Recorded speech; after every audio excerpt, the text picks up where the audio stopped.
कल हम लोगों ने प्रयास किया था हिंदी भाषा को जानने का। भाषा क्या होती है और किस तरह से बनती है। आज हम लोग देखेंगे कि भाषा के रूप कौन कौन से हैं। तो हम लोग शुरुआत करें। जी गुरुजी। आज हम लोग चर्चा करने जा रहे हैं। आपको दिखाई दे रहा है ना भाषा के भिन्न रूप। जी गुरुजी। जी गुरुजी। चलिए हम लोग आज शुरू करने जा रहे हैं भाषा के विभिन्न रूप और चर्चा करेंगे उसके अलग अलग रूपों पे और किस तरह से भाषा कौन से स्थान पर किस तरह से काम करती है उसके ऊपर चर्चा करने की कोशिश करेंगे। प्रयास करेंगे कि आज जाने हम लोग के जो हमारी भाषा है वो विशेष तौर से हमारे समाज के लिए कितनी लाभदायक है और किस रूप में लाभदायक है वो भी जानने की कोशिश करेंगे। तो सबसे पहली बात तो यही वहीं से शुरू करते हैं कि भाषा होती क्या है ना। कल भी हम लोगों ने चर्चा की थी थोड़ी सी कि भाषा क्या होती है। तो भाषा सीधे तौर पे अगर हम लोग बात करें, सीधे तौर पे अगर हम लोग भाषा की बात करें वो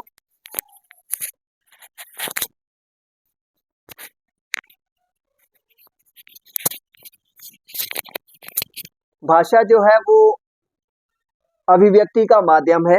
अभिव्यक्ति के माध्यम का मतलब है कि हम लोग जब भी अपने सामाजिक जीवन में व्यवहार कर रहे होते हैं और सामाजिकता को हम लोग मजबूत करने की कोशिश करते हैं तो उस समय हम लोगों को ज़रूरत पड़ती है अपने विचारों को दूसरों तक ले जाने की और दूसरे के विचारों को स्वयं ग्रहण करने की। अब निर्भर ये करता है कि हम उन विचारों को दूसरों तक पहुंचाते कैसे हैं और दूसरे के विचारों को ग्रहण कैसे करते हैं। और जब इन दोनों प्रश्नों के हल ढूंढने हम लोग निकलते हैं तो हम एक ऐसे माध्यम की तलाश करते हैं, एक ऐसे माध्यम की आवश्यकता हम लोगों को होती है जिसके माध्यम से हमारी जो मानसिक अभिव्यक्ति है, जो हमारे मन में जो भाव हम लोग अनुभव करते हैं, जो महसूस करते हैं, उनको कैसे दूसरों तक लाया जाए वो वो माध्यम ढूंढने की हम लोग कोशिश करते हैं। तो सीधे तौर पे अगर हम लोग कहेंगे कि जीवन के विभिन्न व्यवहारों के अनुरूप भाषिक प्रयोजनों की तलाश हमारे दौर की अपरिहार्यता है। इसका कारण है कि भाषाओं की संप्रेषण परक प्रकार कई स्तरों से संदर्भों में पूरी तरह से प्रयुक्ति सापेक्ष होता गया। अब हम लोगों को ये देखना है कि भाषा का जो निर्माण है वो एक एक पड़ाव दर पड़ाव हुआ है। आप अगर बोलेंगे कि सीधे तौर पे आज कल भाषा बनी थी और आज हम लोगों ने सीख ली, वैसा नहीं हो सकता। भाषा एक लंबी श्रृंखला है, विकास की एक पूरी यात्रा है और उस यात्रा का परिणाम है कि आज हम लोग जो एक दूसरे के समक्ष उच्चारण कर पाते हैं, एक दूसरे के समक्ष अपने विचार रख पाते हैं और सफलतापूर्वक हम लोग वैचारिक अभिव्यक्ति कर पाते हैं, एक दूसरे को समझ पाते हैं। तो आज हम लोग देखेंगे कि किस किस रूप में जो भाषा है वो समाज को अपना योगदान दे रही है और समाज के विकास में अपनी भूमिका निभा रही है। तो चलिए शुरू करते हैं कि भाषा के रूप कौन कौन से हैं। उन रूपों के ऊपर चर्चा करेंगे और उन रूपों को आज हम लोग समझने का प्रयास करेंगे कि क्या यही रूप जो है वो वास्तव में समाज के योग्य है या नहीं है।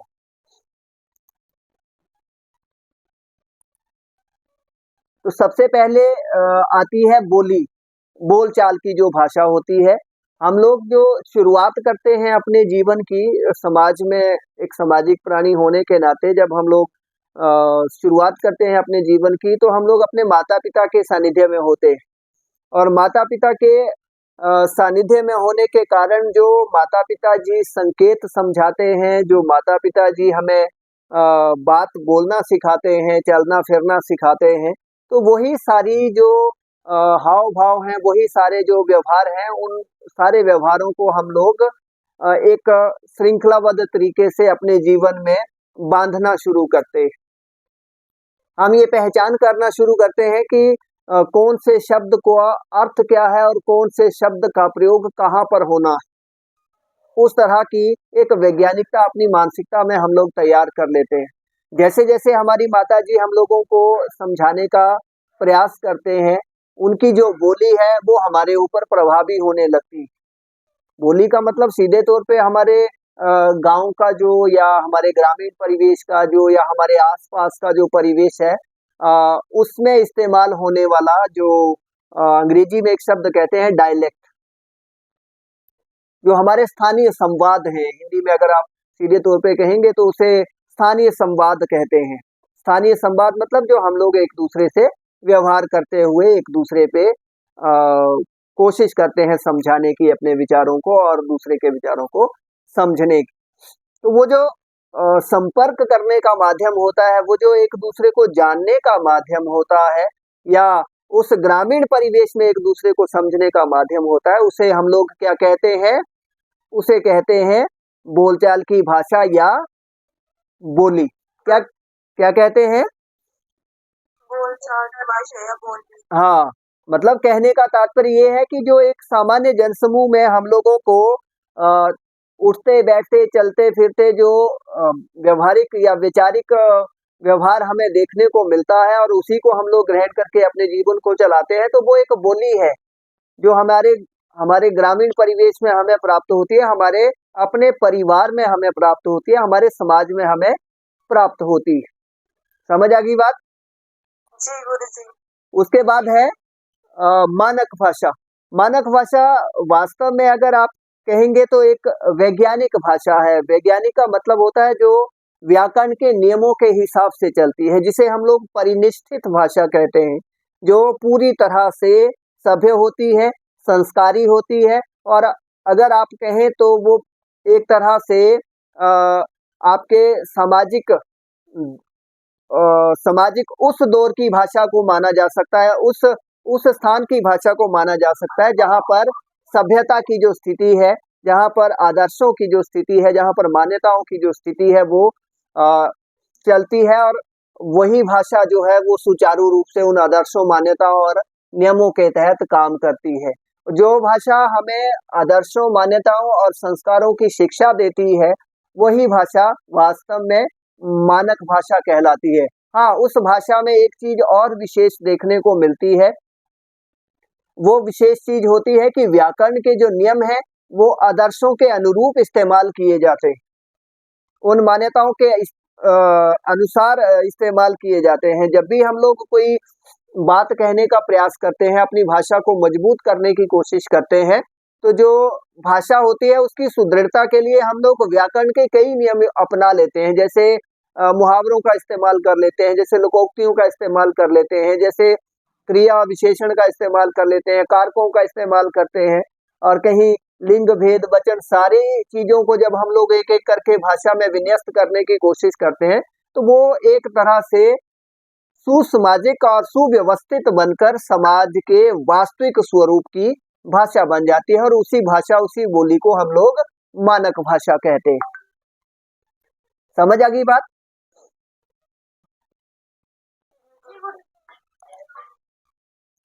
उसके बाद है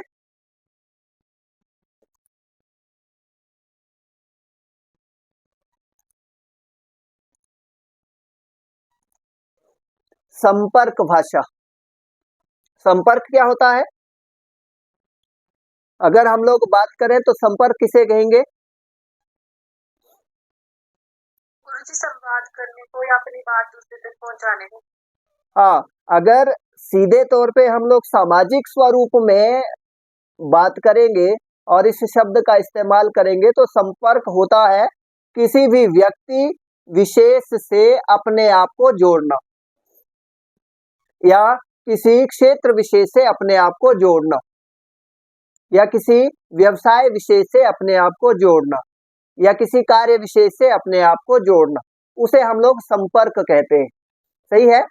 जब हम लोग उससे जुड़ जाते हैं या अपने आप को उससे जोड़ लेते हैं, तो हम ये कह सकते हैं कि हम उसके संपर्क में है या वो चीज हमारे संपर्क में है। सही है।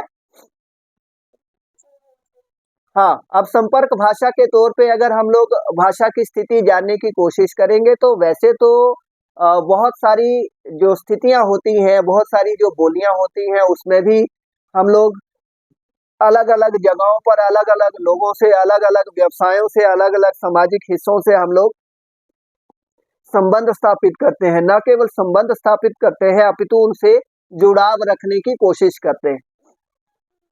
लेकिन एक क्षेत्र विशेष या एक राज्य विशेष या एक देश विशेष के साथ जब संबंध कर स्थापित करना होता है या हम लोगों को संपर्क स्थापित करना होता है, तो उस समय हम लोगों को ये ध्यान रखना पड़ता है कि किस भाषा, किस बोली, किस संवाद विशेष में हम लोग बात करें कि सामने वाला व्यक्ति जो है वो हम लोगों को सुसंस्कारित और सभ्य माने, वो हम लोगों को अपने साथ रखने का प्रयास करें। अक्सर हम लोग गांव में भी एक बात सोच के चलते हैं कि अगर हम दूसरों को प्रणाम करके चलेंगे, दूसरों को नमस्कार करके चलेंगे या नियमों के हिसाब से रहेंगे, उनके साथ आदर सम्मान से बात करेंगे, तो संभवतः जो व्यक्ति जिससे हम लोग बात कर रहे हैं वो व्यक्ति हम लोगों को हमारा जो व्यक्तित्व है वो उसी तरह का रेखांकित कर लेता है अपने जीवन में, जिस तरह का हम लोग वहां उसको दिखा रहे होते हैं। उसको लगता है कि अगर ये सभ्यता से बात कर रहा है, अगर ये अच्छे से बात कर रहा है, तो संभावना यही होती है कि आपके साथ उसका जो व्यवहार रहेगा वो हमेशा से सौहार्द रहेगा। जो संपर्क भाषा की बात हम लोग करते हैं, तो हमारी जो मुख्य तौर से जो संपर्क भाषा मानी जाती है वो अंग्रेजी है। लेकिन साथ साथ हम अंग्रेजी के साथ साथ हम लोग हिंदी का भी इस्तेमाल करते हैं। जब हमारा देश आजाद हुआ था तो उस समय अंग्रेजी को हमारी सहायक भाषा के रूप में माना गया था। ये कहा गया था कि अगर कहीं किसी व्यक्ति विशेष से हमने संपर्क साधना है तो आप अंग्रेजी का इस्तेमाल कर सकते हैं, लेकिन हिंदी के विकास के लिए आपको अंग्रेजी के साथ हिंदी का भी विकल्प साथ रखना होगा, ताकि लोग 10 वर्षों के आसपास जो है वो हिंदी को अच्छे से समझ सकें और बाद में हम लोग अंग्रेजी को हटा देंगे। ये हमारा दुर्भाग्य है कि आज जो हमारी वास्तविक जो भाषा है, जिसे हम लोग अपनी राजभाषा भी कहते हैं, जिसे राष्ट्रभाषा भी कहते हैं, वो इतना विकसित नहीं हो पाई। लोगों ने उसको स्वीकार ही नहीं किया। क्यों? क्योंकि उनको लगा कि अंग्रेजी एक बेहतर विकल्प है तो हम लोग उसके साथ जुड़ेंगे। लेकिन आप लोगों की जानकारी के लिए एक बात बता दूं कि हिंदी एक समय में विश्व में प्रथम स्थान पर आसीन हो गई थी। हाँ, ये बात अलग है कि थोड़ा किसी कारणवश हम लोग वापस अपदस्थ हो गए, थोड़ा सा फिर पीछे आ गए, लेकिन आज भी हिंदी लगभग दूसरे या तीसरे स्थान पर है, जिसमें विश्व की सबसे ज्यादा बोली जाने वाली भाषाओं में से एक है। और यदि दूसरे स्थान पे, यदि तीसरे स्थान पे है, तो हमारी हिंदी सशक्त है एक संपर्क भाषा बनने में, न केवल भारत में अपितु पूरे विश्व में हमारे भारतीय रहते हैं जो हिंदी बोलना पसंद करते हैं, जो हिंदी में अपना व्यवहार करना पसंद करते हैं, जो हिंदी में अपना काम करना पसंद करते हैं। और पूरे संसार में जब इस तरह का व्यवहार, इस तरह का काम चलता है, तो वही काम हम लोगों को, हमारी हिंदी को संपर्क भाषा के रूप में स्थापित करता है। समझ आ गई बात? जी गुरुजी। उसके बाद है राजभाषा। राजभाषा मतलब जिसमें हम लोग अपने राज्य के, अपने देश के सारे के सारे सरकारी कार्यों को पूरा करते हैं, या सरकारी कार्यों में इस्तेमाल होने के लिए जिस भाषा का इस्तेमाल करते हैं वो भाषा राजभाषा कहलाती है। और हिंदी जो है वो बड़े धैर्य से, बड़ी शांति से, बड़े अच्छे से जो है वो उस पद पर आसीन है। ये बात अलग है कि कुछ स्थानीय बोलियां जो हैं वो उसके साथ खड़ी हैं, क्योंकि पूरी तरह से हिंदी जो है वो अपना स्थान नहीं ले पाई। अब जब हिंदी अपना स्थान नहीं ले पाई है तो उसका कारण भी हम लोग ही रहे होंगे। समस्या ये है कि हम लोगों को चाहे दूसरी भाषा बोलना आए चाहे ना आए, चाहे उसका व्यवहार हमारे साथ सही हो चाहे ना हो, लेकिन हम लोग अपने लिए एक दिखावटी जो स्वरूप है वो हमेशा से तैयार करके रखते हैं। हिंदी को उस समय के लिए विकल्प बना के रखते हैं जब हम लोग अपनी दूसरी बोलियों या दूसरी भाषाओं में अपने आप को दूसरों के सामने उच्चारित नहीं कर पाते, जबकि होना बिल्कुल विपरीत चाहिए। जिस भाषा को हम लोगों ने राजभाषा घोषित किया है वो सबके लिए एक समान होनी चाहिए, बिना किसी विकल्प के होनी चाहिए। और अगर हमारे भारत की बात की जाए, हमारे हिंदुस्तान की बात की जाए, तो जिस तरह से राजभाषा के पद पर हिंदी को स्थान दिया गया है वहां दूसरा विकल्प कोई शेष होना ही नहीं चाहिए। हाँ, ये बात अलग है, दुर्भाग्य कहेंगे कि जब ये आंदोलन चला था तो कुछ लोगों ने इसका विरोध किया और उस समय के हालात को देखते हुए और वहां के माहौल को देखते हुए उसे सौहार्द बनाए रखने के लिए जो एक साथ बोलियों का स्थापन किया गया था, लगभग 22 स्थानीय बोलियों को हिंदी के समकक्ष रख दिया गया कि वैसे तो आपको हिंदी का इस्तेमाल करना है, लेकिन अगर आपको लगता है कि हमें हिंदी का इस्तेमाल थोड़ा दूभर हो रहा है तो उसके साथ साथ आप अपनी बोलियों का इस्तेमाल कर सकते हैं। लोगों ने इसके बिल्कुल विपरीत किया, उनको लगा कि हमें अपनी बोलियों का इस्तेमाल करने का अगर एक तरह से अधिकार मिल गया है तो हम अपनी बोली का ही इस्तेमाल करेंगे, तो फिर हिंदी को क्यों सामने लाएं।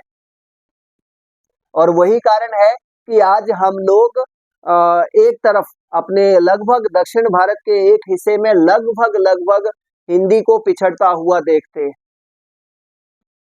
हाँ, हिंदी राजभाषा के तौर पे जब काम करने की बात आती है तो विकल्प के तौर पे हमेशा हिंदी जो है, चाहे वो बोलियां हो चाहे वो अंग्रेजी भाषा हो कोई भी दूसरी भाषा हो, उसके साथ हिंदी कंधे से कंधा मिला के चलती है, लेकिन वो स्थान उसको अभी तक प्राप्त नहीं हो पाया। हमारे समाज के मध्य हिंदी जो है वो एक सेतु का काम करती है, एक से दूसरे को जोड़ने की कोशिश करती है।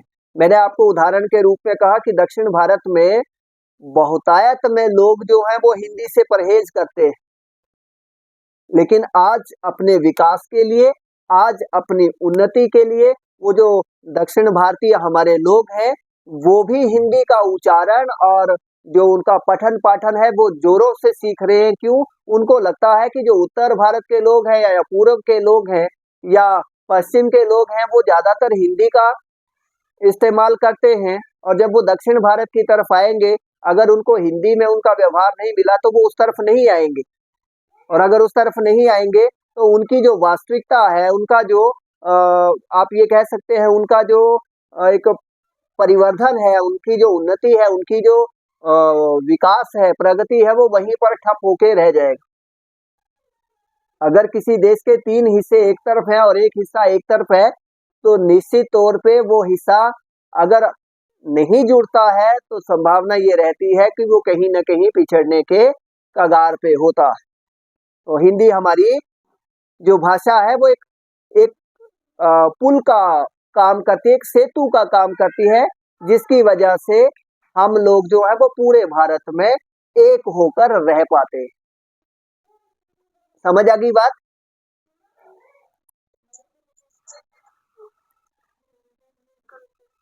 उसके बाद है राष्ट्रभाषा। राष्ट्रभाषा का मतलब है जो भाषा पूरे राष्ट्र में बोली जाती, जो पूरे राष्ट्र में विचार विनिमय का साधन बनती। अब जब बात विचार विनिमय की है तो जरूरत तो पड़ेगी। मैंने कहा ना, अगर 3 हिस्से एक तरफ रह जाएंगे और चौथा हिस्सा अलग हो जाएगा तो संभावना ये रहती है कि 3 हिस्से मजबूत होके एक पक्ष की तरफ बढ़ जाएंगे, लेकिन चौथा हिस्सा जो है वो धीरे धीरे अलग होते होते वो शायद खत्म ही हो जाए। इसलिए जो भाषा है, इसलिए जो माध्यम है, इसलिए जो हिंदी विकल्प के तौर पे लोगों के समक्ष रहती है, उसका लोग जो है वो स्वीकार कर रहे हैं उसको और अपने साथ जोड़ने की कोशिश कर रहे हैं।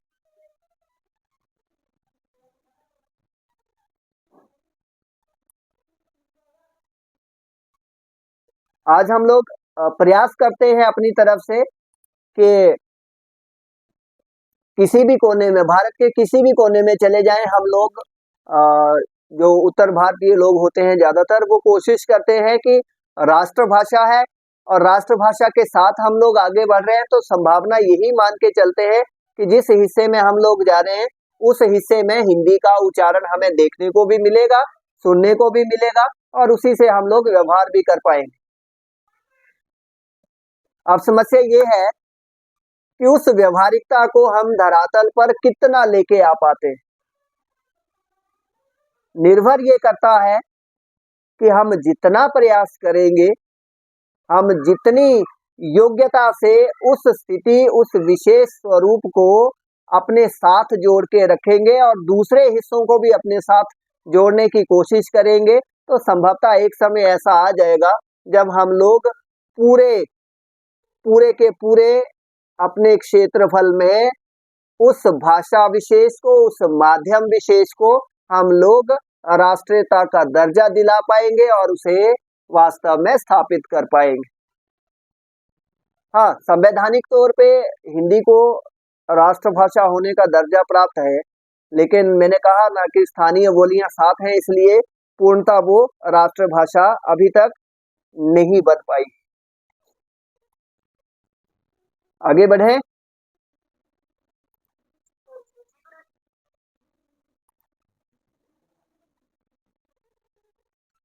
अब ये तो है जो राष्ट्रभाषा और राजभाषा की बात है। भारतीय संविधान में केंद्र शासित प्रदेशों में हर कहीं जो है उसे राजभाषा, राज्यभाषा या राष्ट्रभाषा होने का दर्जा प्राप्त है। वह निर्भर करता है लोगों के ऊपर कि उसका इस्तेमाल कैसे करेंगे, उसको अपने साथ जोड़ के कैसे रखेंगे और किस तरह से उसको आगे लेकर चलेंगे।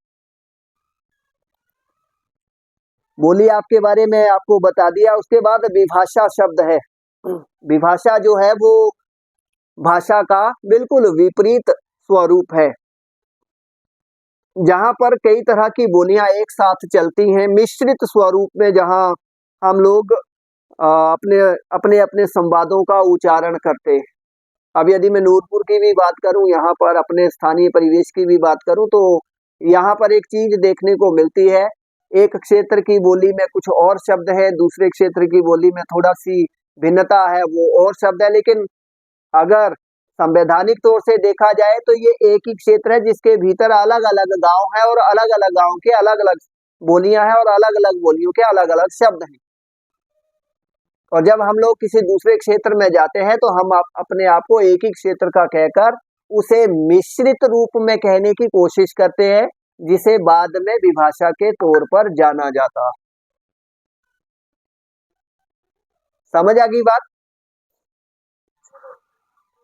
अब जो भाषा की स्थिति है वही वैचारिक माध्यम की स्थिति है कि हम लोग विचारों का आदान प्रदान करने की कोशिश करते हैं और अपने जनसामान्य को उससे जोड़ने की कोशिश करते हैं। शिक्षण माध्यम भाषा क्या होती है? अगला जो विकल्प है, स्वरूप है, अगला जो रूप है इसका, वो है शिक्षण माध्यम भाषा। तो शिक्षण माध्यम भाषा होती है जिसके माध्यम से हम लोग कुछ सीखते हैं, जिसके माध्यम से हम लोग शिक्षा अर्जित करते हैं, जिसके माध्यम से हम लोग शिक्षित हो पाते हैं, जिसके माध्यम से हम लोग समाज में व्यवहार करने योग्य हो पाते हैं, उसे शिक्षण भाषा कहते हैं। तो जो हमारी हिंदी है वो एक शिक्षण भाषा का कार्य जो है वो बड़ी अच्छे से कर रही है, क्योंकि ज्यादातर जो शिक्षण संस्थान है उसे उसमें अनिवार्य शिक्षा के तौर पे, अनिवार्य विषय के तौर पे हिंदी को जो है वो विद्यार्थियों को दिया जाता है, उसे सिखाया जाता है, उसे समझाया जाता है और समझाने के बाद उसे समाज में इस्तेमाल के योग्य बनाया जाता है। समझ आ गई बात। जी गुरु जी। शिक्षण माध्यम की जो भाषा है उसकी आवश्यकता क्यों पड़ी? क्योंकि हम लोगों को जरूरत पड़ती है शिक्षण माध्यम की भाषा की समझने के लिए और उस परिवेश विशेष को आत्मसात करने के लिए। हम लोग यदि उस भाषा विशेष को समझेंगे, उसे धारण करेंगे, तो ही तो हम लोग वैचारिक अभिव्यक्ति कर पाएंगे, तो ही तो हमारी बौद्धिक क्षमता बढ़ पाएगी, तो ही तो हम लोग समाज को अपना पाएंगे या हम समाज में अपना स्थान बना पाएंगे। तो ये सारी बातें जो है वो हम लोगों को एक तरह से विश्वसनीयता प्रदान करता है, एक तरह से भरोसा दिलाता है कि आप समाज के योग्य है और समाज आपको अपने साथ रख सकता है। संस्कृति की पहचान हो जाती है।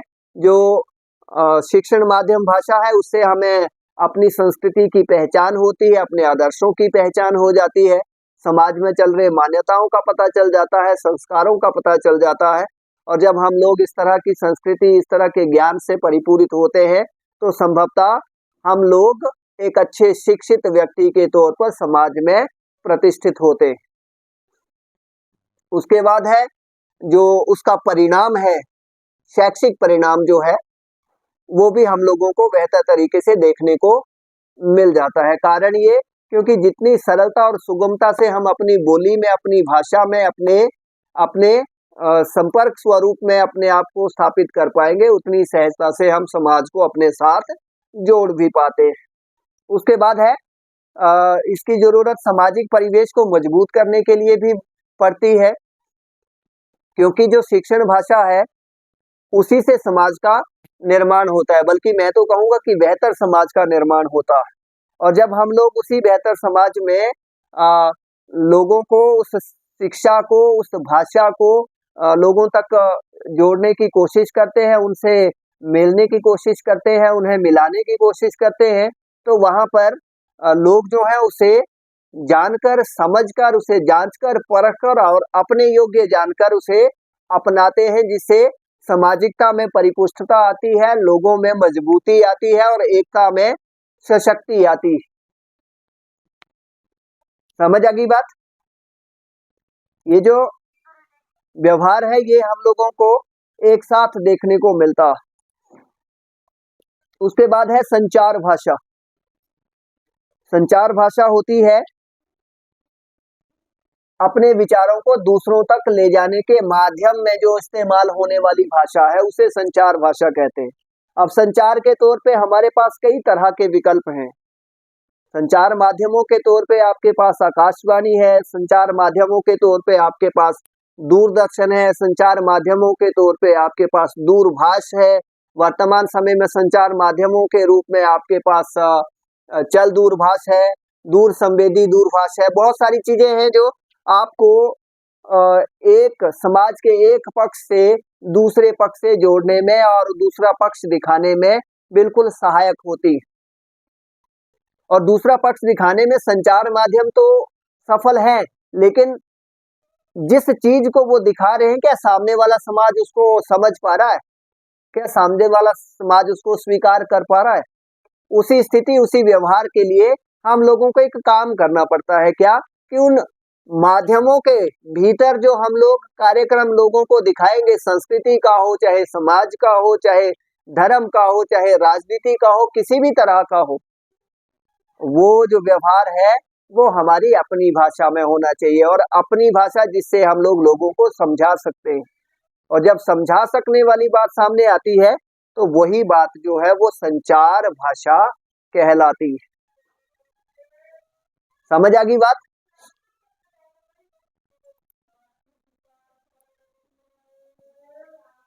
लोगों का मानना है कि हम लोग इन सारी चीजों को एक साथ आत्मसात नहीं कर सकते, लेकिन भाषा एक ऐसा माध्यम है जिसमें दूरदर्शन में भी हम लोग अच्छे से समझ सकते हैं, जिसमें हम लोग दूरभाष से भी अच्छे से समझा सकते हैं, जिसमें हम लोग पत्रों के माध्यम से भी समझा सकते हैं, समाचार पत्रों के माध्यम से भी हम लोग समझा सकते हैं, बशर्ते उसकी भाषा वही होनी चाहिए, उसकी बोली वही होनी चाहिए, उसके संवाद वही होने चाहिए जिस भाषा, बोली और संवाद में समाज उन्हें ग्रहण करना चाहता है।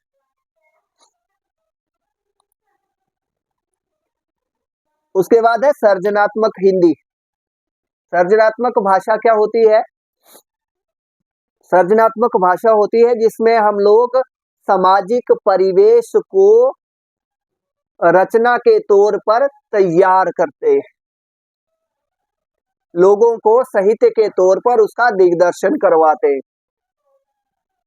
अब हिंदी जो है उस रंग विशेष में, उस व्यवहार विशेष में और उस कार्य विशेष में पूरी तरह से सशक्त है। आज आप लोग देख सकते हैं कि हिंदी अपने आप में एक ऐसे साहित्य के रूप में जानी जाती है, हिंदी का साहित्य एक ऐसे परिवेश के रूप में जाना जाता है जो एक विराट स्थिति के साथ आज साहित्य जगत में स्थापित हो चुका।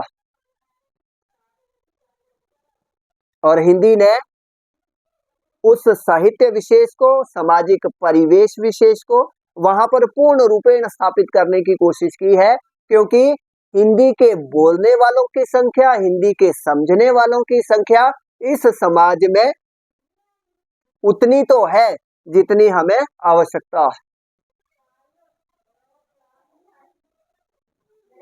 लोगों की मनोशक्ति को मजबूत करने के लिए, लोगों की मानसिकता को सशक्त बनाने के लिए हम लोगों को हिंदी का जो परिवेश है उसे समाज में उतारना होता है। और यदि वो अच्छे से उतर जाता है और लोगों के लिए सहायक होता है तो वो एक सर्जनात्मक विषय के तौर पे या सर्जनात्मक आधार के तौर पे, सर्जनात्मक वस्तु के तौर पे या सर्जनात्मक व्यवहार के तौर पे उसका इस्तेमाल किया जा सकता है। और हिंदी ये जो काम है वो बड़ी सरलता, सहजता और सुगमता से कर रही है। मैं तो ये कहूंगा कि पूर्ण प्रासंगिकता के साथ कर रही है, क्योंकि लोगों को अपने साथ जोड़ने में जितनी सशक्त हिंदी है शायद उतनी सशक्त अंग्रेजी नहीं है। उसके बाद है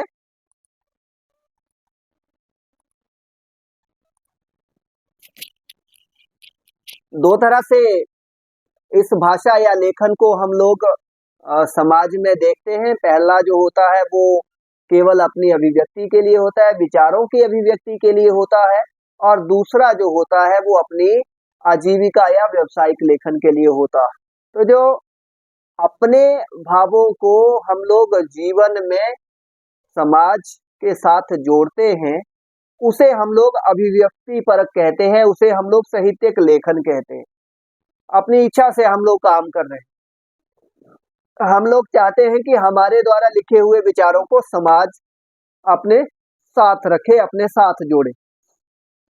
दूसरे दृष्टिकोण में जब आजीविका परक दृष्टिकोण में आते हैं सर्जनात्मक लेखन में, तो वहां पर हम लोगों को लगता है कि हम जिस लेखन को कर रहे हैं उस लेखन से न केवल समाज के साथ हम लोग जुड़े, अपितु उससे हमें थोड़ी बहुत आमदन भी हो, जिससे हमारा भरण पोषण हो सके, जिससे हमारा परिवार और अपने परिवार का जो स्वरूप है उसे हम लोग स्थापित कर पाए, उसे हम लोग स्थिर कर पाए, उसे हम लोग सबल बना पाए। तो दोनों तरह की आवश्यकता हम लोगों को रहती है और हिंदी दोनों तरह के आवश्यकताओं में पूर्ण रूपेण खरी उतरती है, उस कसौटी पे पूर्ण रूपेण सशक्त होके सामने आती। समझ आ गई बात? तो ये एक छोटा सा स्वरूप था हिंदी का। आगे है यांत्रिक भाषा के रूप में हिंदी। यांत्रिक भाषा क्या होती है? यांत्रिक भाषा होती है मशीनी भाषा।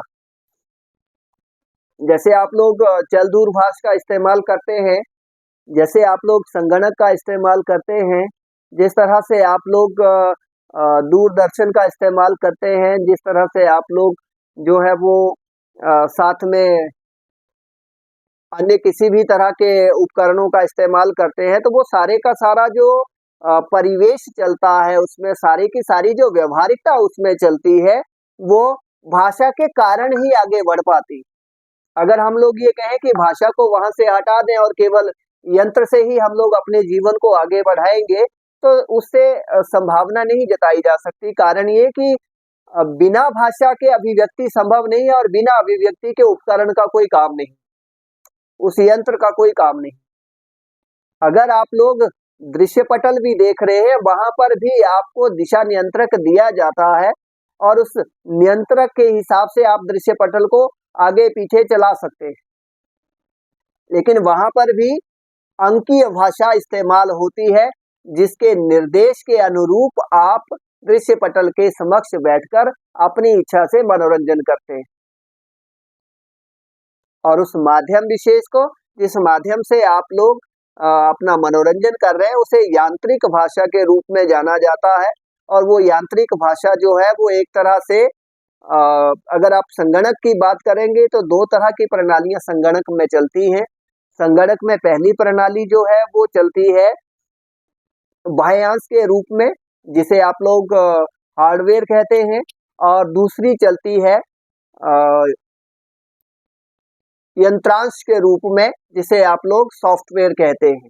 तो जो यांत्रिक भाषा है वो एक तरह से यंत्रांश है या सॉफ्टवेयर है, जो उस यंत्र को चलाने में सक्षम है और आपको समझाने में सक्षम है।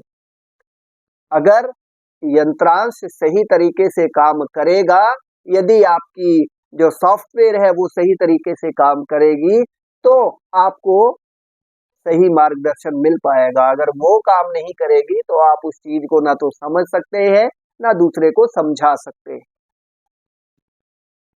समझ आ गई बात?